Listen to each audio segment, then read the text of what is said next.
So people always say to me, I'm struggling to find quality food and healthy food that fills me up and tastes good, because everyone makes the same mistake, right? First thing I ask them is, what did you eat? Okay. And most of the time it's like, oh, I had a chicken salad, with some, a little bit of chicken with some, and I'm like, well, lettuce doesn't fill you up, right? It's not that fibrous. A little bit of chicken from a salad bar is like 15 grams of protein maximum. If you're lucky, it's normally around 10. And when you actually go into them, and if you get them to track the food and look at your food, what you're eating, you're actually eating a tiny amount of fat, fiber, and protein. You're generally eating light carbs, like someone will have chicken and rice, maybe what's a little bit better, but it goes through your body, digests it, you become hungry, okay?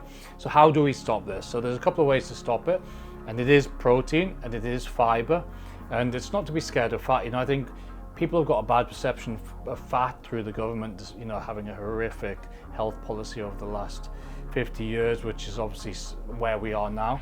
But what happens with people is they just try to eat lean and little. And normally when I get a client to track their diet for 2 days, they eat like 1,000, 1,200 calories on the first 2 days of starting their own diet, because it's just, they don't know what to eat. They panic and they just don't eat much. Then by the end of the day, you're so hungry, you're stuffing your face, or day 2 or day 3 breaks down.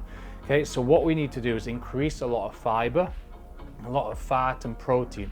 So what I always just tell people, one thing to focus on when you start on a new diet, because there's a lot to take in, there's a lot of emotion, there's a lot of everything, is just pick that protein target, whatever it is. 180, there's different ways to calculate this amount, but say it's 180 grams, 200 grams. You plan out how you get there through protein, whether that's protein shakes, meats, eggs, bars, whatever it is, you have a plan, right? I'm going to be able to do this over 5 meals. And you make sure, you'll find if you eat 30, 40 grams of protein a meal, you're not hungry for a while. You increase, say if that was chicken, yes, you might get hungry a couple of hours, 3 hours later. If it's a steak, what's more fatty, not as much. Like with a fatty fish like salmon, not as much. And especially when you increase fiber to that, because it slows the blood sugar release down into the body, and it gives us a more steady release of energy. The fiber and protein take way longer to digest, so that stays in your body longer, okay? So the biggest thing people do is they undereat. They try to be, people for some reason think salads are healthy. In my opinion, they're just not, because I've never known 26 years, I've never known anyone succeed by just kind of having a salad, lettucey based diet, getting well. The people that succeed are the ones eating way more, high fatty proteins, the fibers, the lentils, the stuff like that, the vegetables, because it fills you up, it slows that blood sugar down, much better than for you. And you just don't have to undereat.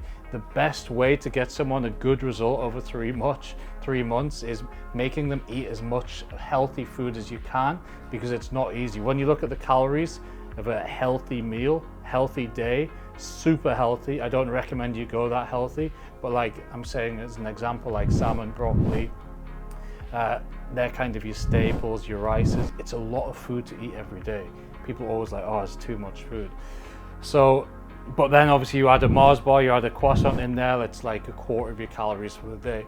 That's where kind of the issue lies, is because there's so many dense calories people eat on top of salads, and it all goes just mixed up and wrong. So that's the way to do it. Try it. So if you want more tips around health and fitness, follow my page, subscribe. And I'm Bradley Hill, founder of Upgraded Health System and Simple Health Kitchen, and I hope to be able to help you on your journey.